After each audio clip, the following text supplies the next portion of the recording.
जय हिंद। देखिए, अमेरिकी राष्ट्रपति ट्रम्प पगला गया है। भयंकर-भयंकर टैरिफ लगा रहा है। लेकिन उस सारे देशों को टैरिफ से छूट दे रहा है, चाइना से छूट नहीं दे रहा है। एक्चुअल ये कहानी है ट्रम्प के जवानी की। जब वो 2008 में ट्रम्प था, तो ट्रम्प टावर को लेके वो चाइना गया था, तो बड़ी धोखा खाया था चाइना में, तो समझते हैं। ट्रम्प एक्चुअल में एक बिज़नेसमैन है और ये रियल एस्टेट के बिज़नेस है। रियल एस्टेट मतलब बड़ी-बड़ी बिल्डिंगें बनाना है और ब अपार्टमेंट लग्ज़री बना के बेचना है। तो 2008 में इनका बिज़नेस अच्छा-अच्छा चल रहा था, लेकिन अमेरिका में मंदी आ गई। मंदी आने की वजह से जब भी कभी रिसेशन या मंदी आता है, तो बैंक्स लोन नहीं देती है और अमूमन आप देखिएगा लोग फ्लैट खरीदते हैं तो लोन लेकर कुछ पैसे दे देते हैं, कुछ लोन फाइनेंस करा देते हैं, गाड़ियाँ खरीदते हैं, फाइनेंस करा देते हैं। आजकल लोग तो एसी, फ्रिज, कूलर भी लोग फाइनेंस खरीद के लेके आ जाते हैं। तो वो माइक्रो फाइनेंस भी आजकल आ गया है, कुछ दिन में टूथब्रश भी मिल जाएगा फाइनेंस पे। तो 2008 में इतना भयंकर रिसेशन आया ना कि कोई फ्लैट वगैरह खरीद ही नहीं रहा था। तो ट्रम्प को चाहिए था कि एक ग्लोबल एक्सपेंशन करना, जहाँ पर बहुत तेज़ी से रियल एस्टेट बूम कर रहा हो। तो 2008 का दौर था जब चाइना में रियल एस्टेट बहुत तेज़ी से बूम कर रहा था, बड़ी-बड़ी बिल्डिंगें बन रही थी। ग्वांगझाऊ, शेनज़ेन, फूजान, वुहान, बीजिंग बहुत तेज़ी से विकसित हो रहे थे। तो ये ग्वांगझाऊ में सोचते हैं कि बड़े-बड़े लग्ज़री अपार्टमेंट बना के बेचेंगे। उस समय चाइना के जो राष्ट्रपति थे, वो थे हू जिनताओ और प्रधानमंत्री थे बेन जियाबाओ। अभी राष्ट्रपति हैं शी जिनपिंग और प्रधानमंत्री हैं ली कोकियांग। तो आगे समझते हैं हम लोग। तो इन्होंने ग्वांगझाऊ में बहुत सारा इन्वेस्टमेंट करने के लिए लगभग 130 बार आवेदन दिया। कोई ना कोई बहाना ढूंढकर 130 बार ट्रम्प के आवेदन को एक्सेप्ट रिजेक्ट कर दिया गया। इस बात को लग गया ट्रम्प को खराब और ट्रम्प उसके बाद इलेक्शन में लड़ा और जब इलेक्शन जीता तभी से ये अमेर चाइना के खिलाफ है। कभी बोलता है कि कोरोना वायरस चाइना की देन है, कभी कहता है डब्ल्यूटीओ में, डब्ल्यूएचओ में चाइना रिश्वत दे देता है। तो हमेशा ये चाइना पे कुछ ना कुछ बोलते रहता है, ट्रेड वार कर देंगे, बर्बाद कर देंगे चाइना को। एकदम ननद भौजाई ऐसा लड़ते रहता है ये ट्रम्प। तो ट्रम्प आगे समझते हैं टेरिफ के बारे में, टेरिफ लगा दिया। देखिए, टेरिफ होता है कि जब हम कोई हमें सामान बेचेगा तो उसे हम टेरिफ लगा देते हैं ताकि उसका सामान महंगा हो जाए। टेरिफ का एक सीधा सा हिसाब है ताकि वो महंगा हो जाए। जैसे अभी देखिए टेरिफ क्या है, हमारे यहाँ इलेक्ट्रिक व्हीकल्स में महिंद्रा अच्छा काम कर रही है, टाटा अच्छा काम कर रही है। अगर अभी से हम लोग इलॉन मस्क की कंपनी को, इनकी जो कंपनी तस्ला है, ये तस्ला कंपनी को अगर हम इंडिया में एंट्री दे देंगे ना, तो भर गांव-गांव तस्ला घूमने लगेगा सस्ता में। इसलिए हम लोग इसके ऊपर टैरिफ लगाते हैं 100%। अई पगला जाता है, इसका तस्ला महँगा हो जाता है। तो महँगा जब हो जाता है तो कोई खरीदेगा नहीं, जिस वजह से भारत की महिंद्रा और टाटा जैसी इलेक्ट्रिक व्हीकल्स बढ़ेंगी। अब अगर कहता है कि भाई देखो, तुमको अगर तुम इंडिया में प्लांट लगा दोगे तो 30% लगाएँगे। तो इंडिया में प्लांट लगाएगा तो रोज़गार भी मिल जाएगा। तो ये इस वजह से लगाया जाता है। अब जैसे भारत में सोयाबीन को देखिए, मध्य प्रदेश में सोयाबीन होता है। अमेरिका में खेत बहुत बड़े-बड़े हैं, वहाँ पे सोयाबीन ज़्यादा हो जाता है। तो अगर हम सोयाबीन पे टैक्स ना लगाएँ, अमेरिका के सोयाबीन पे टैरिफ ना लगाएँ, तो भारतीय किसानों का सोयाबीन जो होता है, उससे सस्ता आ जाएगा अमेरिकी किसानों का सोयाबीन। इस वजह से भारतीय किसानों का सामान सस्ता हो ज मतलब उतना नहीं बिक पाएगा। धीरे-धीरे वो किसान सोयाबीन उगाना छोड़ देंगे। 10-20 साल बाद वो टेक्नोलॉजी भूल जाएँगे और जब कभी अमेरिका चाहेगा तो उसपे रोक लगाने के लिए तो रोक लगा देगा, हमारे यहाँ से सोयाबीनें गायब हो जाएगा। वैसे ही टेक्नोलॉजी में अगर गाड़ियों बनाने, हवाई जहाज़ बनाने में हम अगर टैरिफ नहीं लगाते हैं, तो हम लोग बना ही नहीं पाएँगे। जैसे हवाई जहाज़ मामले में, हम लोग हवाई जहाज़ खरीद के डायरेक्ट लेते आए, उस पे कुछ खास टैरिफ लगाए नहीं। यही वजह हुआ कि भारत में आज हवाई जहाज़ मैन्युफैक्चरिंग एकदम खत्म हो गया। तो टैरिफ लगाना अच्छी चीज़ है। टैरिफ का 2 ही मकसद होता है, अपनी टेक्नोलॉजी को बढ़ावा देना और किसी भी दूसरे चीज़ों को सस्ते दाम पे एंट्री होने से रोकने के लिए। लेकिन ट्रम्प जो है वो पगला गया है। एगो लिस्ट लेके आया पीडीएफ लेके दन-दनादन पढ़ दिया कि इस देश पे इतना, इस देश पे इतना। भारत पे लगाया 26% दनदना के पढ़ दिया। यहाँ पे टीपी लगाया हुआ था, टेलीप्रॉम्प्टम। टेलीप्रॉम्प्टम पे ही बड़े-बड़े लोग पढ़ते हैं। यहाँ से इस पे देखते हैं, इस पे लिखा हुआ रहता है, इसके नीचे वो एक मिरर होता है, स्क्रीन होता है, वहीं से पढ़ देते हैं। टीपी बोलते हैं, टेलीप्रॉम्प्टम। यहाँ पे पढ़ दिया दनदना के। हद तो तब हुआ यहाँ पे, हर्ड और मैकडोनल्ड आइलैंड जो ऑस्ट्रेलिया के पास यहाँ पर है, यहाँ पे भी अमेरिका ने टैरिफ लगा दिया और कहा कि यहाँ पे भी टैरिफ लगा देंगे और यहाँ कोई रहता ही नहीं है। यहाँ केवल रहते हैं सब तो पेंगुइन रहती है, सील मछली रहती है, पोलर बियर रहते हैं सब। तो बस यही सब रहते हैं सब वहाँ पे। ये सब का टैक्स देगा? सब बेचारा इहो टेंशन में है ट्रम्प से वजह से। टेंशन नहीं लो, तुमसे टैक्स कौन वसूलने आएगा यहाँ पे? लेकिन लगा दिया, इन लोग के ऊपर भी टैक्स लगा दिया। अब देखिए, सबसे ज़्यादा अमेरिका जो है डोनाल्ड ट्रम्प सबसे ज़्यादा खफा है तो चाइना से, फादर ऑफ कोरोना से। ये चाइना के जो राष्ट्रपति और ट्रम्प के बीच में एकदम आमना-सामना अब हो गया है। चाइना जो है जैसे इधर ट्रम्प टैरिफ लगाते हैं उधर से चाइना भी लगा देता है। इंडिया पे तो 26% हुआ, इधर से ट्रम्प लगाते लगाते 245 पहुंच गए, तो चाइनो लगा दिया 245। हमको लगता है मोदी जी के दोस्ती का असर हो गया ट्रम्प को भी। अब की बार 400 पार है, तुम भी बस 400 पार कर देना। तुम भी काहे लिए यहीं रुक रहे हैं यहाँ पे, मोदी जी भी इतने के आसपास रुक गए। 400 हिलाओ, 400 एक कमर तोड़ दो फादर ऑफ कोरोना का। खैर अब हम समझते हैं कि किस किस स्टेप से, इस स्टेप से, इतने लंबे टेरिफ के स्टेप से अमेरिका को कहाँ कहाँ फायदा होगा। देखिए अमेरिका को फायदा कैसे होगा कि अमेरिका की जनसंख्या कम है और उसकी ज्यादातर जमीन उपजाऊ है। ज्यादातर जमीन उपजाऊ होने की वजह से जो अमेरिका है ये मक्का का उत्पादन, सोयाबीन का उत्पादन बहुत ज्यादा कर देता है और ये दूसरे देश को बेच देता है। वही चाइना की अधिकांश जन आबाद जमीन जो है बंजर है, पथरीली है, रेगिस्तान है, पर्वत पठार है, तो वो ज्यादा ना मक्का उगा पाता है ना ही सोयाबीन उगा पाता है। लेकिन यही मक्का और सोयाबीन को हम लोग दाना बना के सुअर को देते हैं। और चाइना में सबसे ज्यादा अगर किसी चीज का मीट खाया जाता है तो पोर्क यानी सुअर का मीट खाया जाता है। चाइना में 40 करोड़ सुअर रहते हैं सब, और इन्हीं सुअरों को मार के वो चाइना वाले खाते हैं सब। उनका यही, जैसे इंडिया में अगर नॉनवेज की बात करें सबसे ज्यादा चिकन चलता है, कहीं से भी इजीली जगह पे होटल वगैरह ढाबा पे कहीं मिल जाता है, वैसे ही वहाँ सुअर मिल जाता है। अब जो सुअर है उसको 5 करोड़ टन सोयाबीन चाहिए हर साल अमेरिका से, और 10 करोड़ टन मक्का चाहिए। अब अगर चाइना इंपोर्ट ड्यूटी लगा देता है, अमेरिका का देखा देखी, तुम हमसे 250% टैक्स लोगे तो हम भी तुम्हारे पे 250% टैक्स लेंगे, कोई बात नहीं, ले टैक्स लेते, ले टैक्स। जब तुम्हारे पास 5 करोड़ टन जब सोयाबीन आएगा, टैक्स लगा के अपने सामान में महंगा कर देगा। 10 करोड़ टन मक्का आएगा तो चाइना अपने महंगा कर देगा। तो ये यहाँ पे गड़बड़ी हो जाती है। दूसरा, अमेरिका के पास एक ऐसी नब्ज है जिसे एनमीडिया कंपनी है। यह एनमीडिया कंपनी एक चिप बनाती है, H20 चिप। ये एनमीडिया कंपनी जो है, ये जो चिप बनाती है, यही चिप का यूज होता है आर्टिफिशियल इंटेलिजेंस में, और इसे केवल और केवल एनमीडिया कंपनी बनाती है। तो चाइना का जो आर्टिफिशियल इंटेलिजेंस है, एआई है, जो उसका डीप सीक है, ये सब धारा का धारा रह जाएगा। तो अमेरिका इस पर प्रतिबंध लगा दिया है, जिससे कि चाइना को थोड़ी सी दिक्कत आएगी। लेकिन चाइना ने क्या किया है, इस ट्रेड वार को बड़े अच्छे से सोशल मीडिया का यूज करके अपने फेवर में लिया है। जितने भी अमेरिका के लग्जरी ब्रांड थे जो बिना मतलब बेवकूफ बनाते थे, पराडा, गुची, डियोर, ये सब जितने भी बड़े बड़े, बर्बरी, लुई विटॉन्स, ये कंपनियां जो है पर्स बनाते थे, कोई लग्जरी कपड़ा बनाते थे। अब एगो पर्स बनैले है यहाँ पे, वो पर्स कितना का बेच रहा है, 3.5 लाख का पर्स, 3-3.5 लाख का पर्स है। और जबकि ये चाइना में बनता है, और चाइना में बन के बस इसके ऊपर जब इटली या फ्रांस का मोहर लग जाता है, और उस चाइना का कहना है कि भैया हम इसको 15-20 हजार में बना देंगे, इसी के ऊपर लेबल लगा के 2.5-3 लाख में क्यों खरीदोगे, डायरेक्ट हमसे खरीदो। और इन्होंने हर चीज को दिखा दिया कि कैसे कैसे है, डियोर का पर्स वगैरह। इससे क्या हुआ, फायदा क्या हुआ चाइना को, चाइना का टिकटॉक अभी भी अमेरिका में बैन नहीं है। याद करिए 2020 जब भारत में भी टिकटॉक था, ये जो शॉर्ट वीडियो घसाघस जो ऑनलाइन आप लोग ऑर्केस्ट्रा देखते हैं, इसे नचनियन सबको धनाधन घसका के, वो टिकटॉक ने ही सबसे पहले चालू किया था। टिकटॉक को देखा देखी फेसबुक आया और इंस्टाग्राम आया और यूट्यूब ने अपने शॉर्ट्स लाया, और भारत ने टिकटॉक को बैन कर दिया। लेकिन अमेरिका में टिकटॉक बैन नहीं है। इसी वजह से चाइनीज जो मैन्युफैक्चरर्स हैं सब, वो सब उस टिकटॉक पे वीडियो बना के दिखा रहे हैं सो कि देखो यहीं पे ये तुम्हारी 3 लाख का बैग है जो हमारे यहाँ 10 हजार में बन रहा है, तुम्हारे यहाँ 50 हजार का जूता है हमारे यहाँ 4 हजार में बन रहा है। तो यही सब चीजें कर रहे हैं। इसी पे गलती क्या हुआ, चाइना का विरोध करने के लिए व्हाइट हाउस से जो स्पोक पर्सन थी वो आके कहती है कि चाइनीज प्रोडक्ट का बाइकआउट कीजिए, जबकि ये चाइनीज कपड़ा पहनी हुई थी। तो चाइनीज सब इसको भी दिखा दिया था कि देखो ये सब हमारे ही यहाँ से बना हुआ है। इवन चाइना को बाइकआउट करने के लिए टी शर्ट छपाया गया कि बाइकआउट चाइना, वो भी दिखाया गया कि देखो ये टी शर्ट भी छप जो रहा है ना, बाइकआउट चाइना, ये भी चाइना में छप रहा है।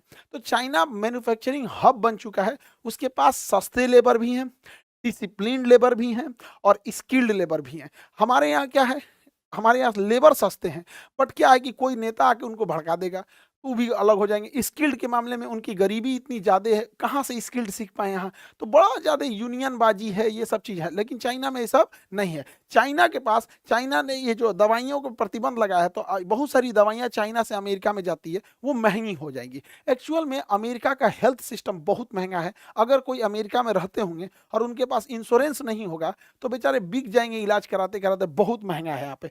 चाइना से लेदर के सामान जाते हैं, चाइना से कपड़े जाते हैं। अब अमेरिका ने इस पर टेरिफ लगा दिया है, तो ये अमेरिका वालों को बहुत ही महंगे रेट पे पड़ेंगे। अभी से ही जितने इलेक्ट्रॉनिक आइटम है, चाहे ड्रोन है, कैमरा है, मोबाइल है, लैपटॉप है, कोई भी इलेक्ट्रॉनिक आइटम्स है उस पे चाइना की मोनोपोली है। इतना जल्दी अमेरिका टैरिफ लगाकर इन सारे चीज़ों को रोक तो देगा, लेकिन इससे चाइना अमेरिका के अंदर ही लोगों की महंगाई बढ़ने की वजह से दिक्कत आएगी।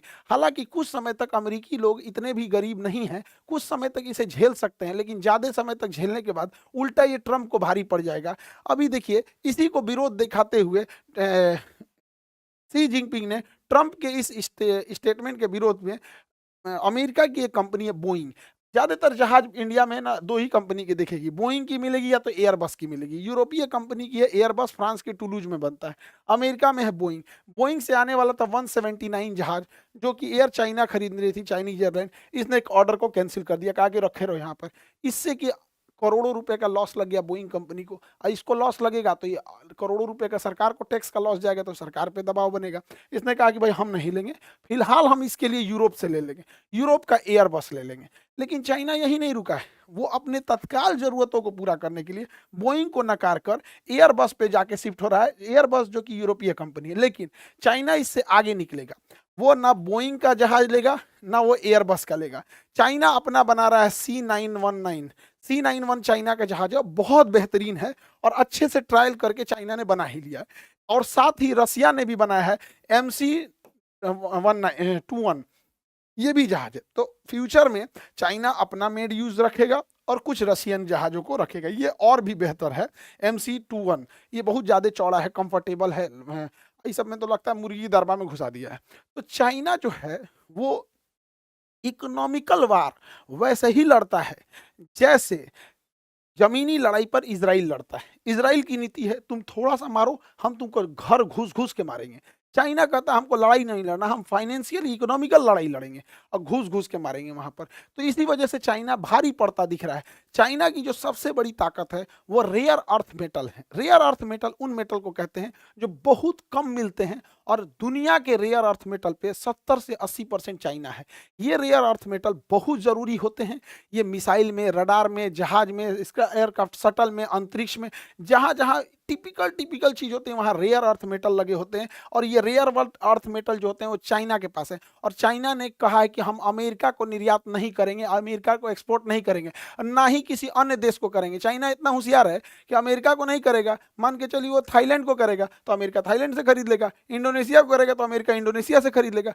तो चाइना ने कहा कि रुक, तुम ज्यादा उड़ता है अपनी मिसाइल, जहाज, हेलीकॉप्टर, अंतरिक्ष, टेस्ला मोटर्स, स्पेस एक्स पे ना ले, तुमको रेयर अर्थ मेटल नहीं देंगे और बाकी किसी को देश को भी नहीं देंगे, ताकि उसको पता चले, ताकि तुम अमेरिका पहुंचा सको। और ये चाइना की सबसे बड़ी ताकत है, रेयर अर्थ मेटल। सैटेलाइट में भी रेयर अर्थ मेटल यूज होता है, कोई शटल भेजने में, कोई अंतरिक्ष एंटीना के लिए भी ये रेयर अर्थ मेटल कुछ कुछ होते हैं जो बहुत जरूरी होते हैं। भारत में रेयर अर्थ मेटल ज्यादातर हम लोग को अरुणाचल प्रदेश से मिलता है। अब जैसे देखिए सुपर कंप्यूटर हो गया, इसमें भी चाहिए रेयर अर्थ मेटल। इसी सुपर कंप्यूटर की मदद से बड़े बड़े जो बड़े स्काई स्क्रेपर्स बिल्डिंग होते हैं उनका स्टेबिलिटी टेस्ट होता है, लोड टेस्ट होता है, उनकी डिजाइन टेस्ट की जाती है। इवन यही सुपर कंप्यूटर है जो चक्रवात और सुनामी जैसे चीजों की बहुत पहले भविष्यवाणी कर देते हैं। और चाइना इन सुपर कंप्यूटर में लगने वाले रेयर अर्थ मेटल और सिलिकॉन जैसे चिप्स को देने से मना कर दिया है, जिससे कि इसकी इस विकास में भी धीमा आएगी। हालांकि रेयर अर्थ मेटल का यूज बड़े पैमाने पर डिफेंस इंडस्ट्रीज में होता है, जैसे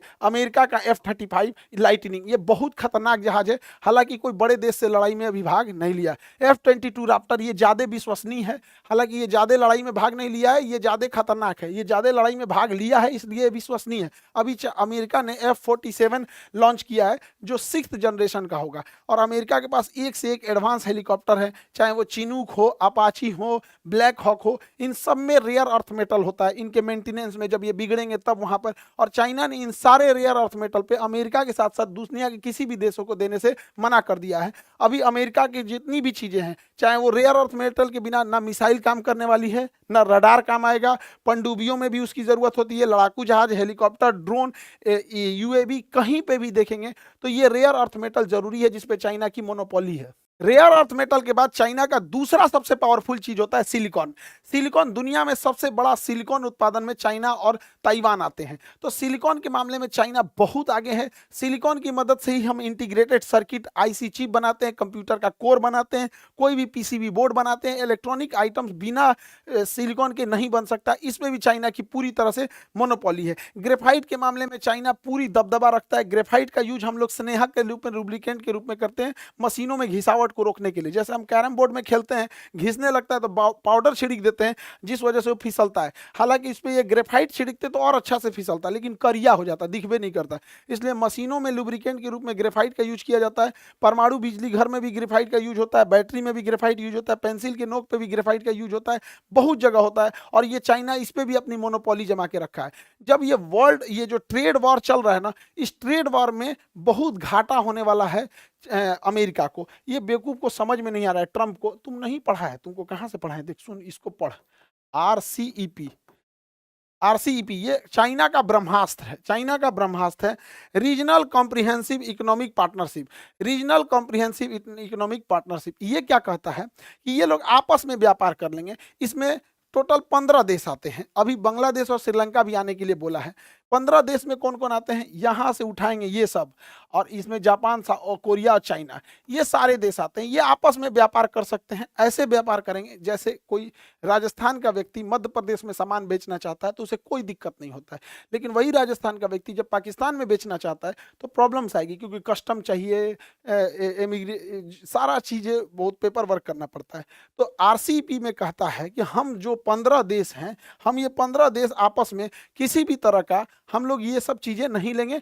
चाइना का कोई भी सामान इजिली थाईलैंड चला जाएगा, इजिली वियतनाम चला जाएगा, म्यांमार चला जाएगा, Singapore, Indonesia, even Australia, Japan चला जाएगा, कोरिया चला जाएगा। तो ये आरसीईपी है सब। सोचिए, इससे अमेरिका को बहुत टेंशन है, क्योंकि अमेरिका ने टेरिफ लगा दिया 245%। अब कोई बेवकूफ चाइना से सामान को अमेरिका नहीं भेजेगा, क्योंकि 100 रुपया का भेजेगा तो उसमें 245 जुड़ जाएगा, महंगा हो जाएगा 245%। इसलिए वो इस रूट से नहीं भेजेगा। वो क्या करेगा कि वो आपका सामान पहले चाइना से भेज देगा, सपोज इंडोनेशिया, या भेज देगा ऑस्ट्रेलिया, या चाइना से भेज देगा म्यांमार। यहाँ भेज दिया, अब वो ओरिजिन खत्म। अब आप ना चाइना पे ना लगाए हैं, लेकिन ये सब आपस में समझौता कर दिया था आरसीईपी, क्योंकि ये तो चाइना बिना किसी टैक्स के म्यांमार उतार देगा, बिना किसी टैक्स के इंडोनेशिया, ये 15 देशों में कहीं भी उतार देगा। तो आपने टैक्स लगाया चाइना पे, ये उतार दिया अपना सामान थाईलैंड, थाईलैंड से भेज देगा अमेरिका, जा यहाँ टैक्स उतना नहीं है। इंडोनेशिया से भेज देगा, जाओ अमेरिका। ऑस्ट्रेलिया से भेज देगा, जाओ अमेरिका, जा। डोनाल्ड ट्रंप मोए मोए हो गया। इसलिए कह रहे थे फाउंडेशन क्लास करना बहुत जरूरी है। आरसीईपी चाइना का ब्रह्मास्त्र है। आप चाइना पे बैन लगाएंगे, वो दूसरे देश में भेज के वहीं से पैक करके भेज देगा आपको।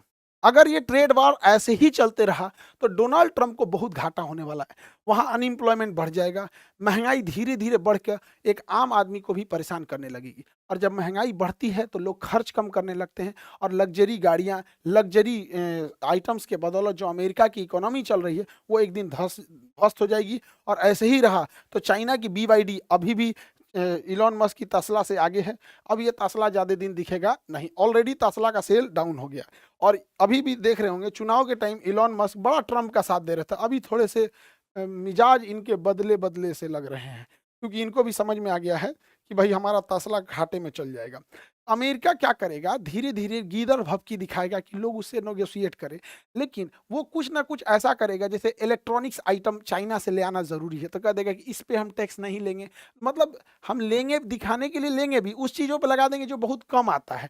जैसे अपने घर में तेज पत्ता कम आता है, या ब्रश करने वाला टूथपेस्ट बहुत कम आता है, तो उस पर टैक्स ज़्यादा लगा दो। डेली खरीद के आता है सब्जी, आटा, दाल, चावल, इस पे टैक्स कम कर दो। वही अमेरिका भी करेगा कि इलेक्ट्रॉनिक्स चीज़ों पे अपना ये टेरिफ को कम कर देगा। जब से डोनाल्ड ट्रंप ने ये टेरिफ वाला चीज़ खेला है, चाइना की फैक्ट्री दिन रात काम कर रही हैं और उत्पादन को बढ़ा रही हैं। जितना उत्पादन बढ़ेगा फैक्ट्रीज में होगा, ग्रॉस डोमेस्टिक प्रोडक्ट बढ़ेगा और चाइना की जीडीपी बढ़ेगी।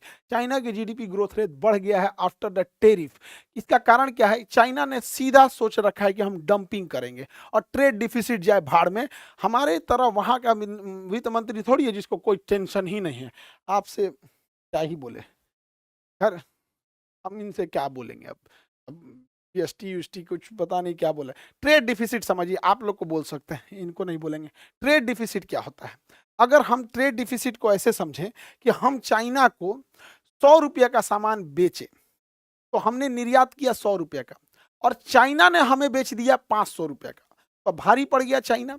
तो चाइना बेचा 500 का, हम बेचे उसको 100 का, तो हमको ट्रेड डेफिसिट घाटा लग रहा है 400 रुपये का। अब समझिए चाइना क्या करता है, हम लोग चाइना को बहुत कम सामान बेच पाते हैं। हम लोग चाइना से मंगाते हैं 113 बिलियन डॉलर का और बेच पाते हैं महज 14 बिलियन डॉलर का। सोच सकते हैं, लगभग हमारा ट्रेड डिफिसिट व्यापार घाटा 100 बिलियन डॉलर का है। 100 बिलियन डॉलर का घाटा है। बहुत शर्मनाक चीज है हम लोगों के लिए। चाइना का कहना है कि ठीक है इंडिया, आप भी अपना एक्सपोर्ट बढ़ा लीजिए, आप भी बेचिए हमारे यहाँ कुछ, आइए बेचिए। हम लोग कुछ बेचिए नहीं पाते हैं चाइना में। क्या लगता है हमारे यहाँ फिनिशिंग गुड चाइना से अच्छे और चाइना से सस्ते हैं? नहीं है। वहाँ के इंजीनियरों ने, वहाँ के लोगों ने बहुत डेवलप किया। हम लोग कुछ बेचिए नहीं पा रहे हैं। हम लोग क्या बेच रहे हैं? तो चावल बेच रहे हैं, नेचुरल चीज़ें जो उगा रहे हैं वो सब बेच रहे हैं। इलेक्ट्रॉनिक आइटम तो हम बेच नहीं पाएंगे। ये तो हाल हो गया है हम लोग का। क्या बेचे? इडली डोसा सांभर, वो तो बेच दिया अपना। चाउमीन बर्गर मोमो डिमसम दुकुन चीज ले आके बेच दिया यहाँ पे। तो होता है यहाँ पे। अभी समझिए, अभी भारत को और लगने वाला है घाटा। घाटा क्यों लगने वाला है? क्योंकि चाइना पे बढ़ गया है टैरिफ। अब चाइना यहाँ पर बेच नहीं पाएगा, तो अमेरिकी व्यापारी क्या करेंगे? सब भारतीय व्यापारियों से टाई अप करेंगे और चाइना से सामान अब आएगा इंडिया, और इंडिया से फिर जाएगा अमेरिका। इंडिया से फिर जाएगा अमेरिका। इससे तो जो भारत के कुछ व्यापारी हैं उनको फायदा होगा कि भैया वो सस्ता में खरीदेंगे, कुछ मार्जिन रख के अमेरिका को बेच देंगे। और अमेरिका में जो व्यापारी बिजनेसमैन है वो भी हो जाएगा कि भैया कौन जाएगा 245% देने का, इधर से ले लेते हैं 20-25% पे यहाँ से। लेकिन जो भारत का इंपोर्ट है वो तो और बढ़ जाएगा। इंपोर्ट बढ़ेगा, हम लोग एक्सपोर्ट कर ही नहीं पा रहे हैं, तो हमारा जो ट्रेड डिफिसिट है वो और बढ़ जाएगा। अब ये ट्रेड डिफिसिट 120-130 बिलियन डॉलर चल जाएगा, तो यकीन मानिए कि अगर जिम्मेदार, पता नहीं अब मैडम को ट्रेड डिफिसिट के बारे में वित्त मंत्रालय वाले अधिकारी बताए हैं सब कि नहीं बताए हैं सब, लेकिन मैडम बहुत खराब चीज होता है। Trade deficit is not good for our country, और भी इतना भयानक ट्रेड डिफिसिट। देखिए, जब से अमेरिका और चाइना का ट्रेड वॉर चल रहा था, पूरी दुनिया एक स्ट्रेटजी पे काम कर रही थी, चाइना प्लस वन स्ट्रेटजी। यानी अपनी एक फैक्ट्री चाइना में भी रखो और एक फैक्ट्री चाइना से बाहर रखो। इस मामले में सबसे अच्छा जो जगह आता है वो इंडिया आता है, क्योंकि इंडिया में लेबर बहुत सस्ते मिलते हैं। खुद इंडिया का मार्केट इतना बड़ा है कि अगर वो लोग यहाँ बनाते हैं तो यहीं पे बहुत सारी चीज़ों को बेच लेंगे। तो इसे कहता है चाइना प्लस वन स्ट्रेटजी। इसमें इंडिया को काम करना चाहिए। हालांकि पुतिन को देखेंगे, ट्रंप को, कि ट्रंप पुतिन के काफी करीब जा रहे हैं। वो यूक्रेन वॉर को एकदम डाइल्यूट कर दिए और यूक्रेन वॉर एकदम लगभग खत्म होने के कगार पे, क्योंकि ट्रंप चाहते हैं कि पुतिन जो है चाइना के करीब ना जा सके। और ये आपस में ग्लोबल जो इंटरनेशनल रिलेशन होता है, इसमें कोई परमानेंट दोस्त कोई परमानेंट दुश्मन नहीं होता है। अब ये जो ट्रंप हैं, इनके तो मंशा पे भी हमें संदेह होता है। हमको कभी कभी लगता है कि ये जानबूझ के टैरिफ बढ़ाएं, जिससे कि शेयर बाजार धड़ाम से नीचे गिर जाए, कोई चीजें एकदम सस्ती हो जाए, धड़ाम से क्या हो जाए, एकदम सस्ती हो जाए। उसके बाद कह देते हैं कि नहीं नहीं 90 दिन की छूट दे देते हैं, अभी किसी पे ये लागू नहीं होगा, 90 दिन की छूट दे देते हैं, बस चाइना पे ये लागू रहेगा। तुरंत शेयर मार्केट बढ़ जाता है। और शेयर मार्केट बढ़ने से पहले ये कहते हैं कि अभी खरीद लो शेयर मार्केट, बहुत आराम से हो जाएगा। अभी बहुत लोगों को बुझा नहीं रहा होगा, तो धड़ाम से गिरा ही धड़ाम से उड़ गया। इसमें क्या हुआ? एक नॉर्मल एग्जांपल देके समझाते हैं आपको। ये हाईवे है, देखिए ये हाईवे है, हमको ये जमीन खरीदनी है। सपोज कीजिए ये जमीन खरीदनी है। अब कैसे खरीदा जाए? खरीद के बेच के निकल जाना है, तो हल्ला कर देंगे कि यहाँ शमशान घाट खुलने जा रहा है, शमशान घाट। अब जैसे ये हल्ला होगा ना कि यहाँ शमशान घाट खुलने जा रहा है, जमीन की प्राइस धड़ाम से नीचे गिर जाएगी। शमशान घाट खुलने जा रहा है तो यहाँ जमीन की प्राइस क्या हो जाएगी? धड़ाम से नीचे गिर। जैसे गिरेगी तो हम ये जमीन खरीद लेंगे, जमीन खरीद लेंगे। बाद में कहेंगे शमशान घाट कैंसिल, शमशान घाट कैंसिल। अब जमीन का रेट तो वापस आ गया। अब क्या करेंगे हम? इसमें एगो कोनो फ्लैटवा बिचवा में एगो कोई कहीं एगो फ्लैट अमिताभ बच्चन को दे देंगे फ्री में, कि लीजिए आप ये चाबी लीजिए, ये वाला आपका एरिया हो गया। अब क्या करेंगे? बाकी प्लॉट को बेचेंगे। अरे आके रहो ना जी, यहाँ फ्लैट में खरीदो, ये करोड़ों का खरीदो ना, ये अमिताभ बच्चन के पड़ोसी कहलाओगे, ये हुआ तो ये जो फ्लैट बिकना चाहिए 3 गुना दाम पे बिक जाएगा। उसके बाद अमिताभ बच्चन साहब को कहेंगे कि बेच के जाना है तो जाइए, रहना है तो रहिए, वो समझे यहाँ पे निकल गया। ऐसे शेयर बाजार होता है, परसेप्शन का खेल है। हालांकि कोई जरूरी नहीं कि शेयर बाजार केवल ऐसे हो, एक आम इंसान को समझने के लिए बताए हैं कि कब जब संभावना दिखती है कि ये चीज फ्यूचर में जा सकता है तो उसकी बिना मतलब वैल्यू बढ़ जाती है, और वो संभावना दिखती है खत्म हो गया तो घट जाती है। जैसे जमीन, क्या मतलब बनता है, कोई जमीन महंगा पे महंगा हुए जा रहा है, कोई सस्ता पे सस्ता हुए जा रहा है, तो हमको तो ट्रंप के मंशा पे भी डाउट होता है क्या कर रहा है। इधर जैसे ट्रंप ने अनाउंस किया भारत पे भी 26% टैक्स, तो यह एप्पल कंपनी जो चेन्नई में अपना मैन्युफैक्चरिंग करती थी, इसने सोचा कि एक काम करते हैं, जल्दी जल्दी इसको पहले अमेरिका में भेज देते हैं, कहीं ये महंगा मत हो जाए, बिना मतलब 26% एक्स्ट्रा क्यों देंगे। तो इसने ग्रीन कॉरिडोर बनाया, आईफोन ने। ग्रीन कॉरिडोर में गाड़ियों को रास्ता दिया जाता है, अमूमन यह किसी वीआईपी के लिए या फिर बहुत इमरजेंसी में, कोई मेडिकल इमरजेंसी होता है तब ग्रीन कॉरिडोर बनाया जाता है। ग्रीन कॉरिडोर में पूरी सारी सड़कें खाली करा देती हैं और ग्रीन कॉरिडोर बना के, और उस जहाज में भर भर के लेके गए थे लोग यहाँ पर, और यहाँ पर 600 टन,